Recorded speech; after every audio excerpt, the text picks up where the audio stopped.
we got to get in the trailer and we'll be with you.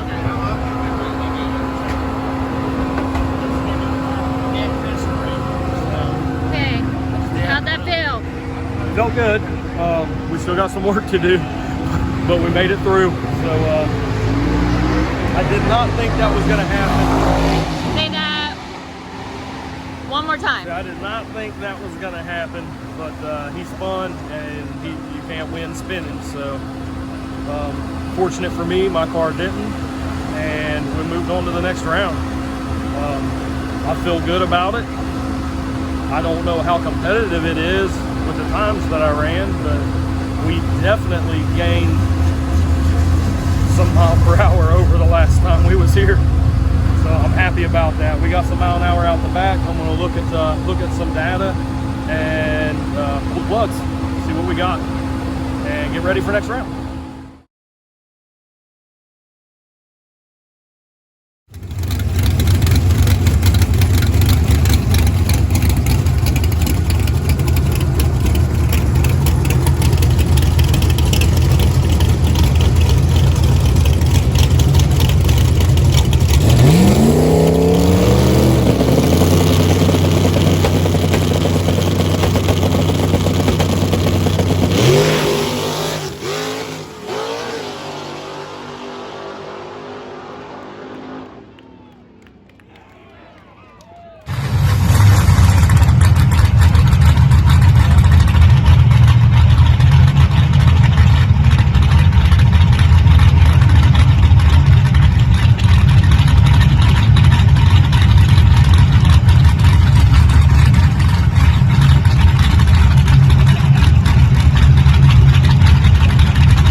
What you eating?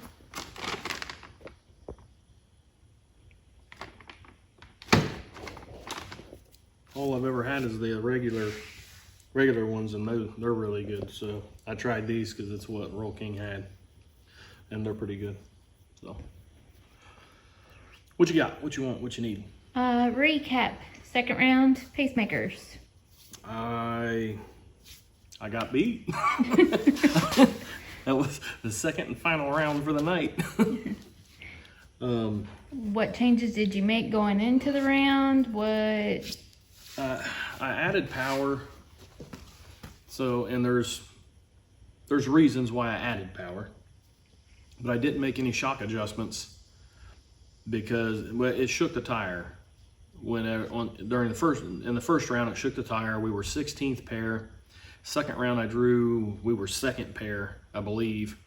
And I think big tires in between there, but there were only 2 big tire cars and a small tire car. The small tire car got the bye to the finals. So it's like there wasn't a whole lot of runs in between the rounds other than test and tune. And I'm not real sure how many people was testing and tuning. So I didn't get crazy. I added power.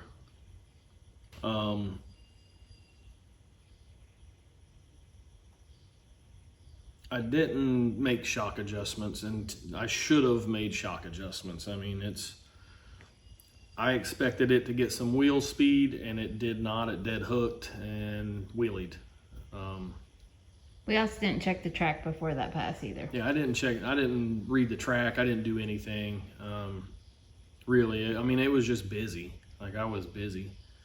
So that's my fault as a racer, somebody out there trying to do well. I should have been up at the track. I should have been looking at it and reading it and making changes, keeping my mind straight, and I didn't. I was talking with people and wandering around, I think. I'm not even sure what. No, we was on the car,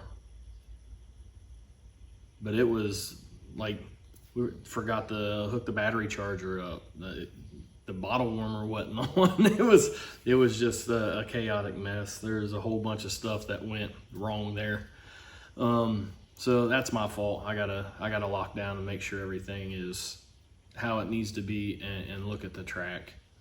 I didn't realize that it had gotten that much better between the rounds. And I was honestly going off what I had from the first round. I figured the power that I put in it would have given it some wheel speed, kept the front end down, and I thought it was going to go down through there. So I didn't expect it to wheelie and keep climbing. I expected it to wheelie a little bit and roll over, set it down, and keep going, and that's not what happened. So I draw Tyler Cox in King Turd. His car is fast. It's no joke. He's been on a pretty good streak this year. So with me making a mistake with him next to me, whether I'd have beat him or not, I got out on him pretty good, but I don't know. His car is a turbo car, so it big ends. Whether I'd have beat him or not, I made a mistake and let him get around me. And there is no way in hell that I was chasing him down at that point and getting back around him. Once he got around me, I think it was pretty much done. Don't mean I didn't try. Let's see, going through the motions, I let off the trans brake button when the light came on. It leaves, it comes up a little bit, and then it starts to power wheelie, and it comes up. I'm expecting it to roll over and set back down. Well, it gets up to the point that I know it's not, so I cut the gas. I get out of the throttle a little bit and get back in it. When I got back in it, I don't know if it shocked the tires or there's the transition from where the track was scraped to where it wasn't. I don't know what happened, but the car went to the right. It's like it jumped to the right. So at that point, I had to set it down. I set it down, the car was sideways. Not big sideways, but it was sideways. So when I set it down, it was sideways. I got back on it, and then it started fishtailing and pretty much did it for the remainder of the pass. That's just explaining what happened. It's no excuses. He beat me. Bravo to him. I know it was on his list of things that he wanted to accomplish. I'm glad that he sees me at that value. So congratulations, Tyler. Everybody loved the wheelie. Well, yeah. People love wheelies, but they don't win races, as we saw there. That's kind of how second round went. I would have liked to have been able to stay away from them for a while until I did know that what I was doing was going to work. But he earned it. He deserved it. I didn't want to give it to him, but he's trying new things with his car, and it's making his car better. It happens. That's how everybody evolves. What did you discover when you got back to the pit area and you checked the car out? I don't even know how to explain it. It's better to show you. Should we walk over there? If you think you can keep service, but... Well, we're not live. Oh, okay. So, we pulled this out of number 6 hole. Can we show it up close? Are you okay with that? Yeah, it's... Hang on. Okay. All right, so that came out of number 6. It's sat out for a while. You can see the rust. We've had rain and all kinds of stuff here, so there's moisture in the air. But we had this one come out, and then I think there was 2 or 3 others that was showing detonation. So clearly I missed the tune-up. I missed something on the engine. I had added a 1/2 degree to the second kit.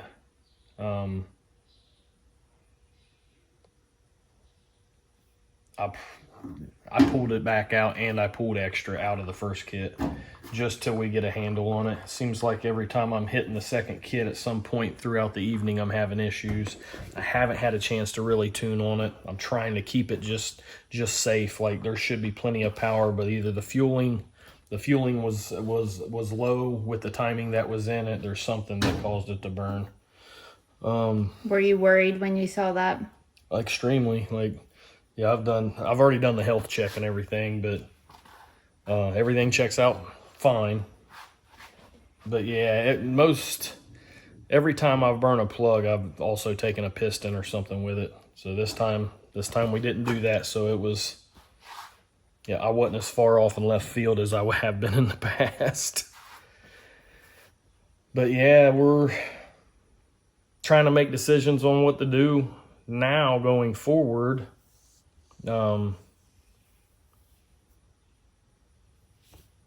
want to put the other carburetor on it and start playing with it, but like we're starting to get a handle on this one and seeing what it can do. So I'm torn on, I want to finish seeing what this carburetor can do and then make the change. But I also really want to get the other carburetor on it and see if it makes a big difference or a difference at all if we gain. That's kind of where we're at. Just tuning, and testing. Any other changes to the car that you plan on trying to make before Uncaged? I got to get it ready for the street, so whatever changes that takes. I mean the backside of the track. Yeah, I don't know. I know I've been talking with RC, and I got to get my wheels back, the RC components, off of the old car. That I think we're going to make changes to them because the barrels, I believe, are good. The centers are wafered and talking with, I think it was Tyler. I don't want to kill any names, so forget I said that. But he said that's what they're designed to do. So they did what they were supposed to do. And we're going to switch out centers. They're going to make sure everything's kosher with the wheel. If not, take care of it. And change it over to Chevrolet bolt pattern and change the back spacing. Because this rear end is narrower and has Chevrolet bolt pattern. So that's kind of what's going on. I'm trying to get that done because these race stars are horrible to change tires on. I could change, I think it takes me about a half hour to change the tires on those at the track using the jack or using the trailer to break them down and whatnot, the single bead locks, and it took me 3 hours to change them on these double bead locks. So also have plans to try and get something done about that. See if we can't get a machine shop or something, get these things maybe out to Tim Brown and see if we can machine a little off of it to make it center the wheel up without having to use a screwdriver and the rest of the evening or day to get it done. So yeah, that's that much. We got the second round there. Again, congratulations, Tyler. I know that was a big deal for you. And first round you beat Sherm. That was a big deal for you. Yeah, that was. I kind of feel like we flipped roles on that from first to second round because I was ecstatic that I beat Sherm. That was a big deal. In every way, that shouldn't have happened except for him having issues, and he did have issues. So I'm happy about beating him because I made it through first round and I beat Sherm, excuse my language, Sherm motherfucking Baker. But it shouldn't have happened.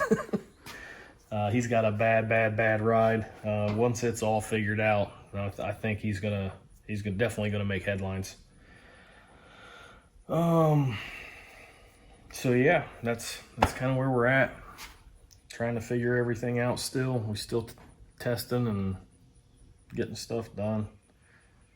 So right now, I think I'm out of nitrous. So until I get nitrous, I'm pretty much dead in the water. And this is, try to watch my mouth. This is what makes turbo enticing. Nah.